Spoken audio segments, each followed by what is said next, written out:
Perfect. Recording in progress. Okay. So today we're going to talk about the 4 types of libraries. Suzanne's going to keep an eye on chat for me. So if you have questions while we're going through this, feel free to shout them out, put them in chat. Suzanne will cover that. And we'll answer questions. Each library that's on the call, we have a pretty good representation of the different types of libraries, I believe. But as you have questions that pop up, we'll go ahead and take care of them. And the important part of knowing the different types of libraries is, 1, you want to know what type of your library is. And 2, you want to know the differences in what each type of library can. And usually, if you think about the broad strokes of this, we have the association libraries and then everybody else. So association libraries and then the public libraries. Usually that's the breakdown that happens most of the time when we're talking about libraries, but there are some intricacies in the municipal, school district, and special legislative libraries that we are going to take a look at too. But for right now, all this information I'm going to talk about today, I've pulled out of the trustee handbook, and I have links throughout this where you can click on them and it'll actually take you right to the page of the trustee handbook. So that should be fine. Hopefully you're looking at the 4 types of libraries on my screen. Is that true, Suzanne? Yeah, that's perfect. What I see. Okay, great. Yeah. All right, so introduction, this first part. So there's 4 different types of public libraries in New York State: association, municipal, school district, and special legislative district. Trustees and community leaders are quite often confused, no joke, on the different types of libraries and the legal structures of their community library and laws that govern them. Considering the fact that each of these library types has several variations, it is critical for all associated with the governance of the library to clearly understand their particular configuration. So basically what this means is know your library type and don't bother trying to explain your library type to anyone outside your library because they will not understand. When you are working within the context of these different types of libraries, you want to just, unless you're going to go from one library type to another library type, which does happen occasionally, not so much anymore, but probably 9-10 years ago, there was a shift from a lot of association libraries and municipal libraries becoming school district public libraries, but there isn't that much of that shift anymore. A few years ago, there was the Bloomfield Public Library that went from a municipal public library to a school district public library. So in that case, they had to just have minor variations. But if you're an association library thinking about becoming a different type, usually a school district public library, then that would be something where you would want to make sure that you were very educated on the differences between the two. If you are unsure about the type of library that you are, I have all 4 of them listed here, and then I just listed the communities that have these types of libraries. So Kendall's on the call. She's from Naples. She falls right under here as a school district library. I know Cindy's on here from Avon. She is an association library. Wood Library is on here as an association library as well. If you don't know your library type, you can take a look here. Jessica D from Perry, you are a school district library. Jessica Winham, you fall under the association library. Joe, you're a school district library. Those are all the faces that I see. But if I don't see you on here and you're not sure which one you are on, you can take a look here, and that tells you a different type. If you thought you were a different type than was listed here, well, let's talk about that. But for the most part, these are all the libraries. You'll notice that more than 50% of our libraries fall in this association bracket. That's not a good or bad thing. It's just how everything worked out for our system. There are other systems that have, let's say, a significant number of municipal libraries, others that have way more school district public libraries. It's just how the individual libraries decided, 1, to be formed, or 2, over time, how they were going to morph into a different library type, depending on, there's lots of different rationale to change as well. So there was plenty of different reasons. And you'll notice we have one lone special legislative district public library, which is Palmyra. I'll talk about this a bit later, but the special legislative district option was off the table for a really long time because it requires a level of legislative action that creates this district, and the governor in the recent past has vetoed all legislative district actions. But you may have heard that our governor has resigned and will be out of office in the next 14 days. So that is something that perhaps this option will be put back on the table in the near future, which would be really cool because there are some libraries that are in situations where this option actually benefits them quite a bit. Under definitions, so these are the different, and I'll make sure that I send this page out to you later on as well, so you have it for reference. But under the definitions, so these come straight from the trustee handbook. So an association library, you have the definition right here, but basically what they are is they're a nonprofit entity. They file with the New York State's Charters Bureau. They're still chartered through the New York State Education Department, but they act as standalone 501c3s. Usually, association libraries are created as members of an association, which are most likely defined as a community. And their bylaws will offer how trustee elections happen, where they usually get their money from, what the board makeup looks like, things like that. So some of it will be in the charter, some of it won't be, but they are bound by not-for-profit corporation law.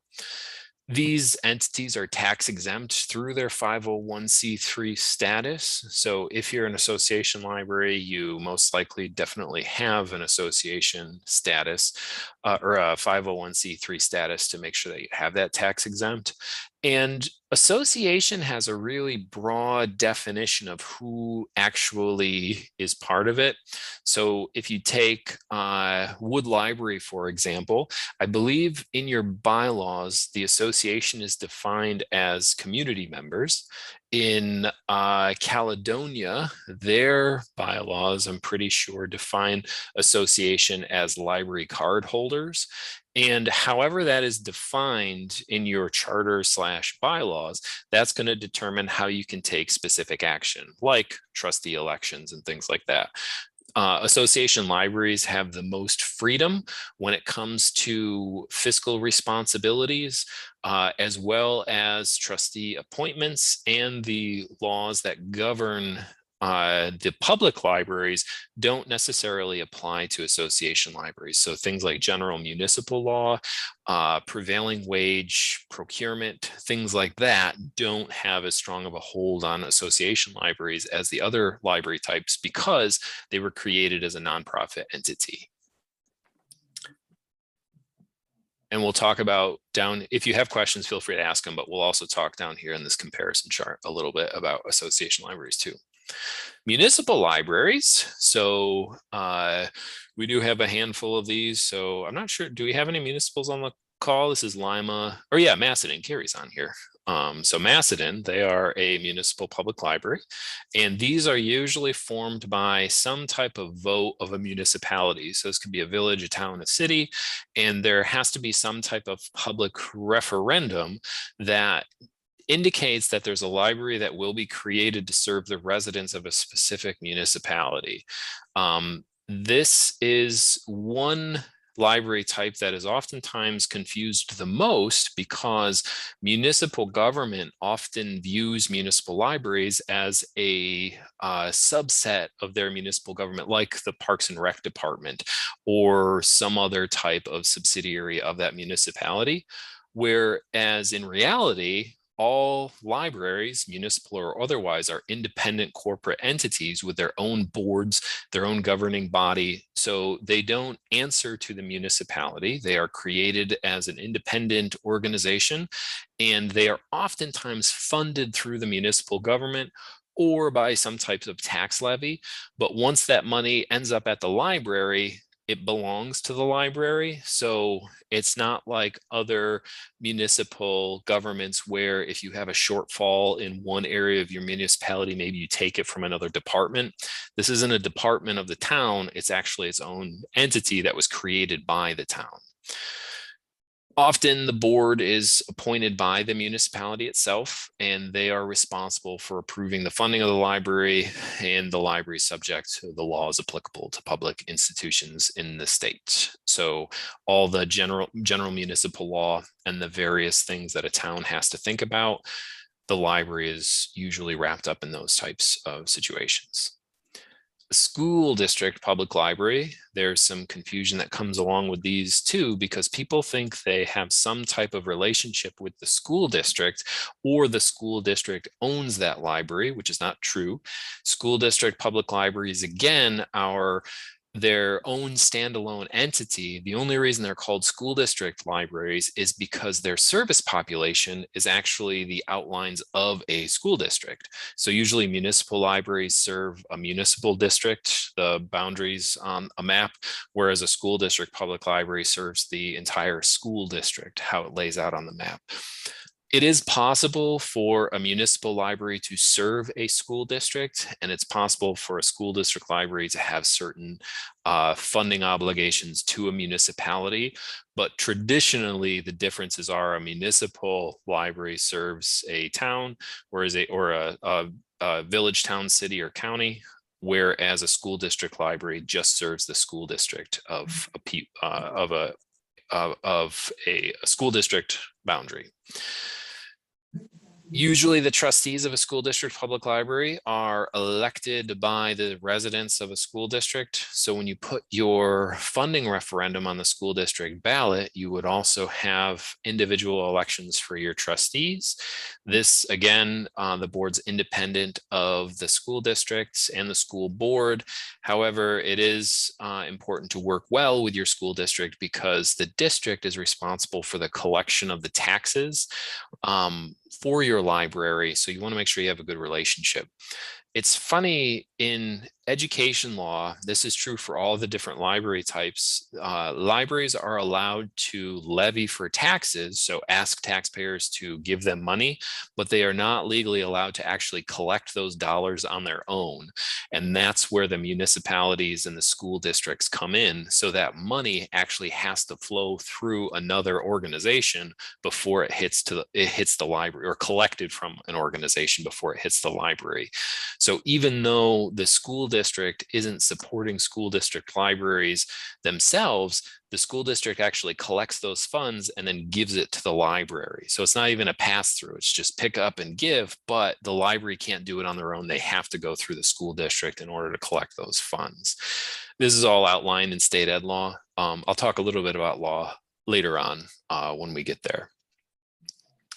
Special legislative district libraries. So these ones are actually just Palmyra. There's others in the state, but in our system, we only have one. So the special legislative district library, that's created by an act of state legislation.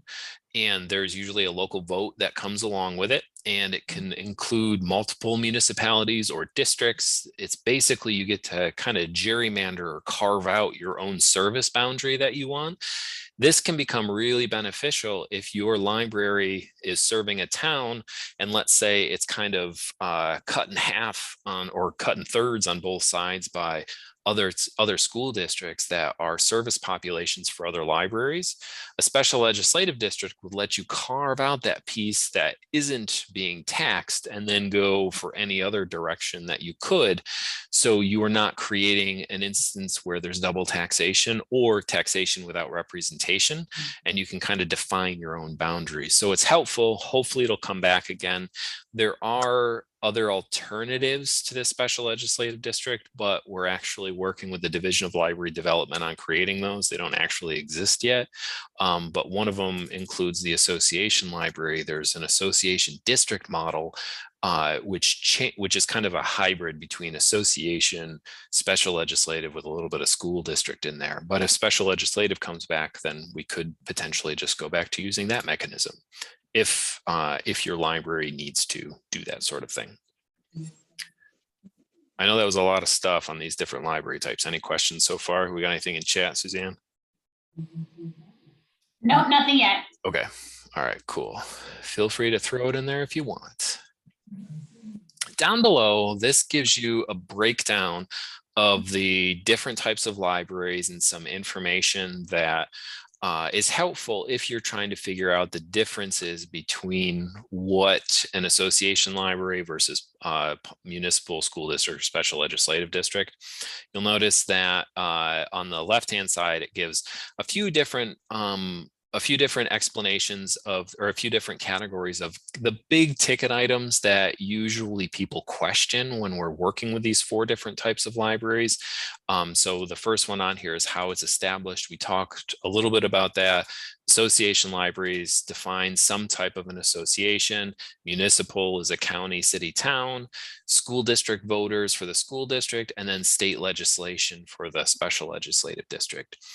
One thing that is similar across all library types is each library, in order to be considered a library, no matter public or association, has to be incorporated by an official charter from the Board of Regents, which oversees the state education department. So you, as a library, you have a charter that exists somewhere. Most likely in your library, you have a charter file, and it explains all the conditions of the creation of your library as approved by the Board of Regents. So let's say an association library is created by a vote of an association, it then needs to be taken to the Board of Regents in order to be approved to become a formal library that can receive state funding or have the ability to follow all the rules and laws of a New York State educational institution.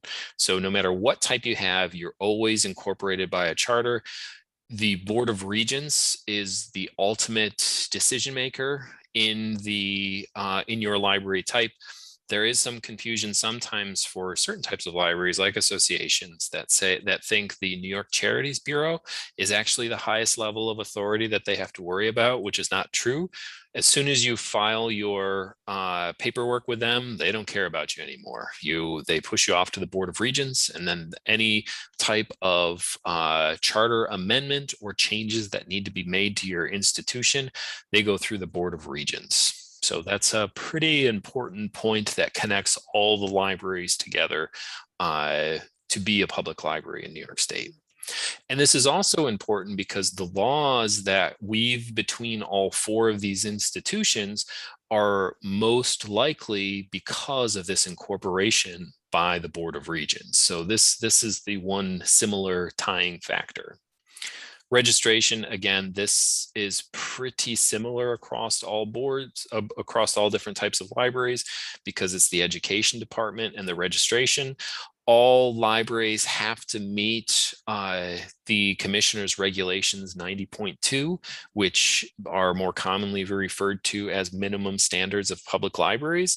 I made a little link down here for one of the earlier presentations that we did for the new minimum standards. So if you're wondering what those are, or you're concerned that you're out of compliance, these are ones that every library has to be in compliance with. So I just added a little link down there. The minimum standards are typically referring to the service programs that you offer, the governance paperwork that you need, policies, things like that. So in order to remain a chartered institution under the Board of Regents in the New York State Education Department, it's not enough that you just existed as a library. You actually have to make sure that you uphold all of these minimum standards in order to maintain your charter. If a library doesn't hold up their minimum standards, no matter what kind it is, you are in danger of losing your charter, which would mean you would no longer be a library, which would mean you would no longer be legally allowed to collect any type of tax dollars. So that's why these minimum standards Suzanne and I talk about regularly with library directors is such a critical point. They truly are minimum, but you don't want to fall out of compliance with them. Some of the big ones for this year, you have to make sure that all of your external facing policies are on your website. You need to make sure that all of your policies have been reviewed within the past 5 years. And you have to make sure that your bylaws have been reviewed and approved every 5 years. So there's a few new ones that'll take effect this year. You have to have a budget an approved budget available on your website. So a lot of it has to do with transparency and the ability for people to be able to take a look at your organization and have a good idea of what it is that you are, how you're spending your money, mainly your tax dollars, and what people can do to interact with your library. Tax funds, everybody loves taxes. So these ones, each library can use different types of taxing tools. So in New York State, we are able to use what is Chapter 259 in state education law, which is taxation around a school district. And different types of libraries can do this. So let's take Wood Library again for an example. Even though Wood Library is not a school district public library, they are still legally allowed to collect tax dollars along their school district boundaries, which they do. Roughly 75 to 80% of their budget comes from that school district tax, which they are chartered to serve on their school district. This can also happen through municipal boundaries as well. Wood Library, it doesn't have a municipal boundary that they tax along, they just do the school district, but an association library could have a municipal taxation tool in place too, if they'd like, which is Chapter 414 of Ed Law, which allows you to tax along the town boundaries. So depending on where you get your money from, it's going to be a different section of law and different rules that you have to follow. So association libraries, you can have towns appropriate money to you as well. They can just hand you money if they want to. The biggest problem with that is they can at any point in time say that we don't want to give you this money anymore.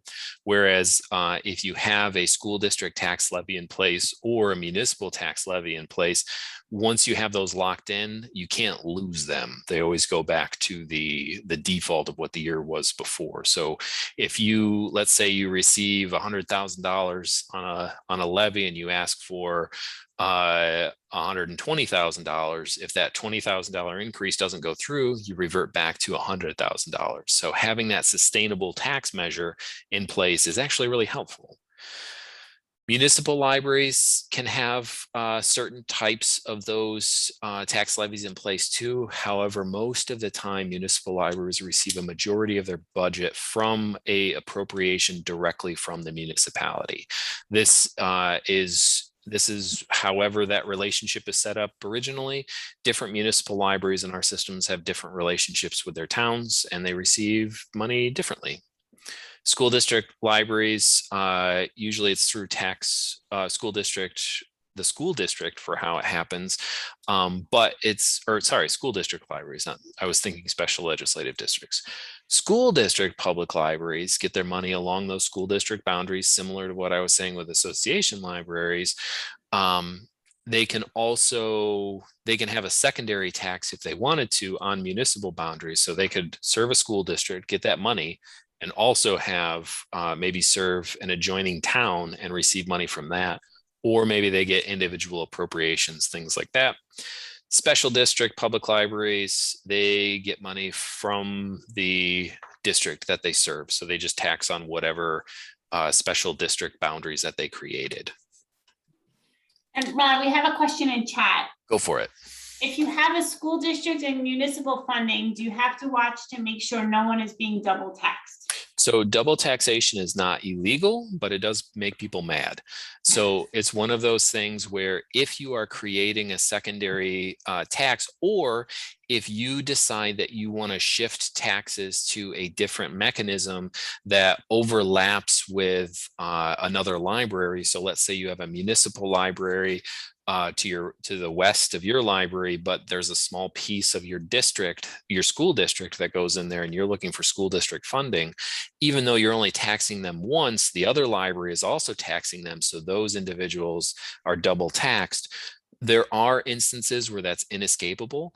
The guiding advice is to limit it as much as possible, but it's going to happen to a certain extent, and it happens all the time with different types of districts that exist. So it's not illegal, but I wouldn't make a habit of double taxing your residents. And if you have control over the double taxation, so let's say you serve a school district and you're taxing a town, I would try to make it so they complement each other rather than creating that sole double tax. So rather than getting a bunch of money from source A and a bunch of money from source B, maybe have your primary vote from source A and then just a small support amount that you get from source B or something like that, or get all of your money from one source, which is the best. One source being a taxing district, and then maybe ask your municipality for money or something like that as supplemental funds. So it's not illegal, but it's also not ideal. If you create a situation where there's double taxation, talk to me about it, because we can look at the maps. We can work with the Division of Library Development to get specific who lives in that area. Is it something where it's land that isn't on the tax rolls, so you don't have to worry about it? Or is it farmland? Or is it actually a populated hamlet that it's going to impact a lot of people? All of this is good information to know if you are going to move forward with any type of taxation, because you don't want you don't want to overcharge people for services, but you also don't want a group of people to come out in protest of your library tax increase because of double taxation. So all things to think about, but I love thinking about that stuff. So let me know if you run into that situation. Any other questions that popped up in chat, Suzanne? Nope, that's it. Okay. Bonding authority. Nobody likes to talk about bonding authority, but we will real quick. You are not allowed to bond through the bonding authority if you're an association library. You have to actually talk directly with the dormitory authority. Municipal governments that can bond on your behalf if they own the building. School districts can bond on your behalf if you're a school district library. Municipalities can bond to help special legislative district library. And bond is just a special vote that is primarily for construction. So like for the association library, the reason that you can't bond is essentially you don't have appropriate backing of those bonded dollars, because you are not supported specifically from a municipal library or a municipal government or a school district foundation. You are just a 501c3. So that's why you have to contract with the dormitory authority directly. That's not to say that you can't receive bonded money. You just can't bond for the money yourself. So the New York State Construction Aid Program, the one that Suzanne administers for member libraries, that is bonded money through the dormitory authority, and everybody's eligible for those funds. But because you are not the library that is bonding for it, you can still take part in that program. So if you're looking for large scale construction projects and you're talking to your municipality or your school district about bonding for the project, I can talk to you about it. I'm not super well versed on bond law, but it is something that you'll probably want to get an attorney involved with. But if you want just the basics, I'm happy to talk to you about that. Board of Trustees, when we look at the comparison between them, typically association boards have a larger range that they can work with, elected by the association, and your term of office is typically set by your charter. This is usually reflected in your charter as well as your bylaws. So if you're looking to change the term of office, it's something that would require a charter change or a charter amendment. In your charter, you can have a range of trustees. So in this case, it's 5 to 25.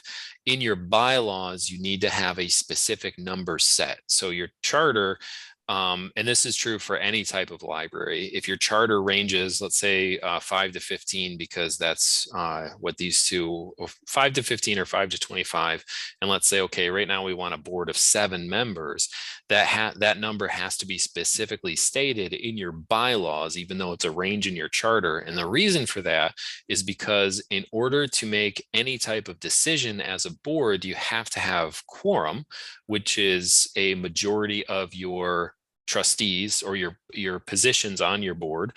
And in order to calculate quorum, you need to have a specific number. So if you have a range, there isn't really a legal way to calculate quorum. So that's why you need to have a specific number in your bylaws.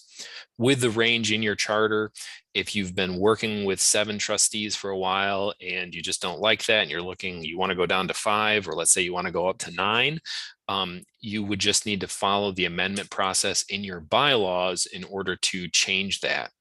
If you have a solid number in your charter, you can't change the number of trustees you have through a bylaw amendment. You actually have to pay to have your charter amended. So keep that in mind as you attend board meetings and you have a number of trustees that show up. You always have to have quorum, and that needs to be specifically stated in your bylaws. Your bylaws have to be updated every 5 years and board approved in order to maintain your charter from the New York Board of Regents. So all this stuff is interconnected, and you just need to keep it in mind. Usually your library director is keeping all of this stuff in mind, which is great. And I just said a lot of words, and if you forget them, that's fine. Give me a call and I'll repeat them again. Suzanne and I deal with this stuff every day, and that's what we're here for. So if you have any questions about that, do let us know. Trustees for an association are typically elected by the association. Municipal public library trustees are usually appointed by the municipality. School district trustees are elected through the members of a school district. And special legislative district, it actually says in the legislation that created them who is going to be the elected, who is going to elect these individuals. Typically, you want to make sure that your board of trustees has an odd number. And that is 1, it's easier to calculate quorum. And 2, because if you ever have tie votes, it's nice to have an odd number so you can have a winning vote. Usually bylaws are going to say that tie votes fail, so you don't want those. And for quorum, it's a majority of the positions available, not the people. So let's say you have a 7-member board, your quorum is a majority, so it's 4. And let's say you have 2 vacant spots, so you only have 5. Quorum doesn't lower to 3. Quorum is still 4 because you have to count all the spaces. What matters on a board is the number of spaces for trustees, not the actual physical people that you have. So keep that in mind. And in order to do any type of motion or make any type of decision as a board, you have to have quorum, because all library types are governed by what's called open meetings law, and that is where the rules of quorum come from. So in order to make decisions for your organization, you have to have a board, you have to have quorum, and those exist and are required through your charter and your founding documents through the Department of Education Board of Regents. And it's probably a good idea to occasionally check your bylaws and make sure how your board is operating is how your bylaws are stated. I was at a library, and in our bylaws, it said our board of trustees was 9 members, and we had been operating with 10 members for a really long time. So the board of trustees decided to then amend our bylaws and put it to 10. So just make sure what you're doing matches what you say you're doing. Sometimes as boards change over the years, things might get away a little bit from your bylaws. So I would say check in once a year, every 2 years, and make sure that you are matching. And that's a really good point, because the legal requirement is 5 years, but if you have 3-year terms on your board, you could have a very fresh board every 3 years. So looking at it on a more regular basis, because in Suzanne's situation where she had an extra trustee, technically when that 10th trustee was appointed, legally you could be contested that person was never a trustee, so none of their votes actually ever counted. And if they were the deciding vote on some on some motion at one point, you could go back through meeting minutes and say, actually, this vote can't hold because this person was never a legal member of this board. So there are pretty significant legal implications if you're not lined up with your bylaws and your charters appropriately. The same thing can happen if your charter says you're only allowed to have 9 members, and you've been and your bylaws say 10, even though your bylaws say 10 and you have 10, your charter document is actually a higher authority. So legally, your 10th member, again, isn't a member of your board, so none of their votes actually count for anything. So make sure that all this stuff is appropriate and in line with one another. Good story, Suzanne. Yeah, and your bylaws can be changed locally too. So that's an easy fix. A charter amendment's a little more complicated, but adjusting those bylaws at a regular board meeting is a little bit easier. And you don't want to do it at every board meeting. That would be seen as kind of a bad thing, but in emergency situations, like Suzanne put out, you can do it. And then usually if you're going to make bylaw amendments that need to happen, you should have a good reason, or you can just do it at your annual meeting, which works out pretty well too. Community involvement. So this one is always kind of boring to me. The community is basically your highest priority as a library. In this case, association libraries, they can join and vote for trustees and things like that, depending on how you define it. The rest of them, the public, in quotes, owns the library because they are the voting body for the library. So the board, the library director, everybody else has authority over executing the service priorities, but you are ultimately responsible to the public who actually created that organization. And that's why most of the minimum standards now are set up for transparency reasons, to make sure that you are operating with public dollars the way that you should be operating with public dollars. Retirement benefits. So association libraries, you can't be part of New York State retirement system. The other three public libraries, they can opt out, but they can certainly be part of state retirement system benefits. The association libraries, you can also purchase retirement benefits through other vendors. So if you are in the state retirement system as an association library, it's probably because when you were created, there was a certain piece in your founding legislation that allowed you to be, and you were grandfathered in once that was taken away. So new association libraries can be part of New York State retirement, but if you were in there, lucky you.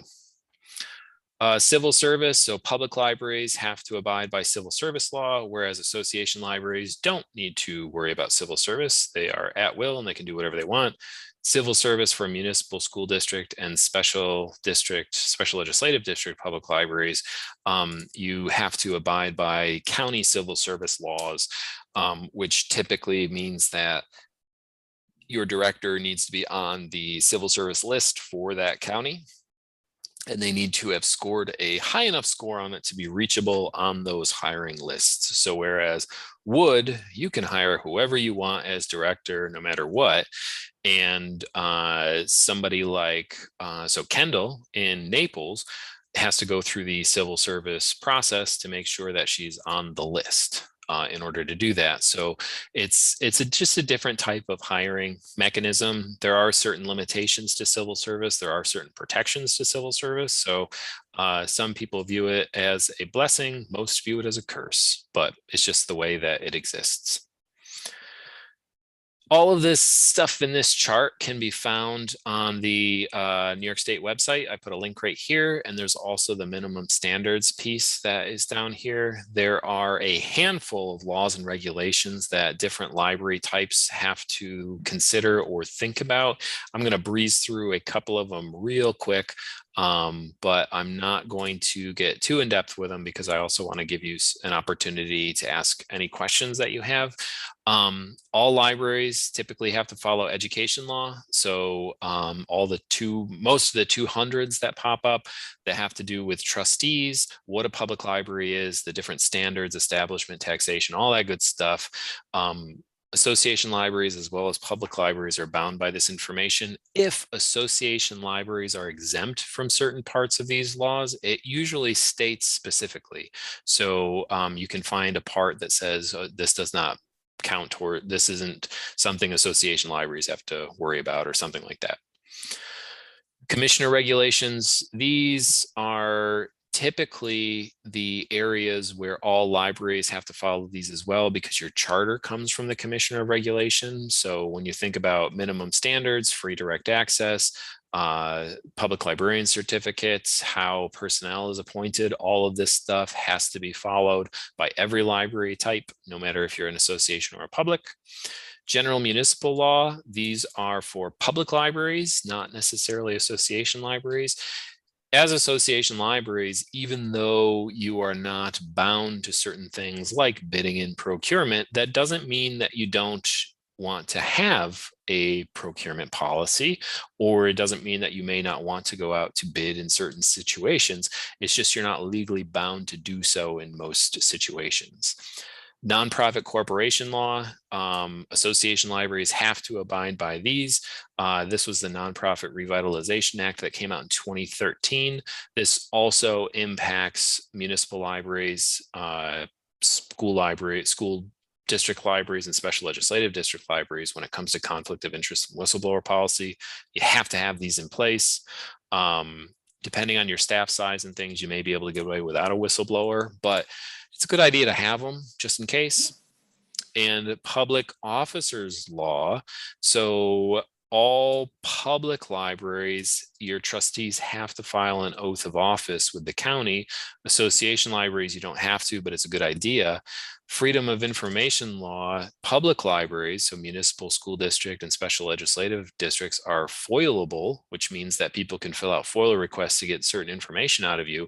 Association libraries, people can FOIL you, but you're not required to respond. You might want to make things easier, but you don't have to. And then open meetings law, it's specifically written into state education law that association libraries as well as public libraries have to follow open meetings law. This is that part of quorum that I was talking about, and your bylaws, the ability to go into executive session, the requirements of minutes, having the public, having meetings publicly available, all that good stuff falls under open meetings law. This stuff we won't worry about right now because we get into other types of laws and federal laws and stuff like that.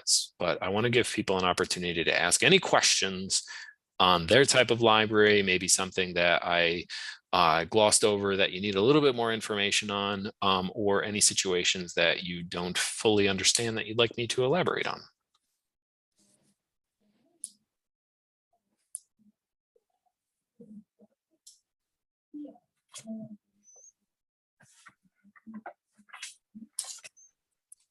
Nothing, huh? Suzanne, I covered everything perfectly. It was so thorough. So thorough. Here, I'll stop sharing so we can I'll stop sharing. And I will also, why don't we go ahead and stop recording too, just in case people want to ask sensitive questions. So if you're listening to recording, thanks for sticking around, and get in touch with Ron or Suzanne if you have other questions.